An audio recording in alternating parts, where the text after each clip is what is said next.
ప్రజానీకం హక్కులు హరించి గిరిజన ఉత్సవాలు జరుపుతారా? ఆదివాసీ ప్రజల హక్కులు కాపాడండి, లేకుంటే జరిగే పోరాటాలకి ప్రభుత్వానిదే బాధ్యత.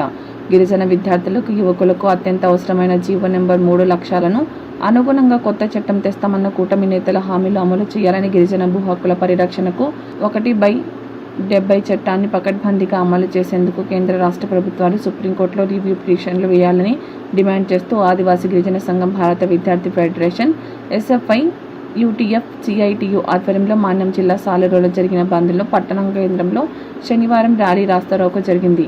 ఈ సందర్భంగా జరిగిన సభలో ఆదివాసీ గిరిజన సంఘం కమిటీ సభ్యుడు, ఎస్ఎఫ్ఐ జిల్లా అధ్యక్షుడు హిమరక హిమాచలం, యూటీఎఫ్ జిల్లా నాయకులు కోట జానకిరాం, ఆదివాసీ గిరిజన ఉద్యోగుల సంఘం నాయకులు అంబంటి సీతయ్య, సిఐటియు జిల్లా కార్యదర్శి ఎన్వై నాయుడు పాల్గొని మాట్లాడారు.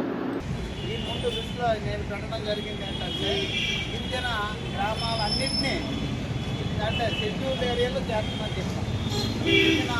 గ్రామాలు మనకైతే కొన్ని గ్రామాలు మాత్రమే ఉన్నాయి. సాలూరు మండలం కావచ్చు, పాచిపండు మండలం కావచ్చు. ఈ గ్రామాల్ని తప్పించి మినహాయించి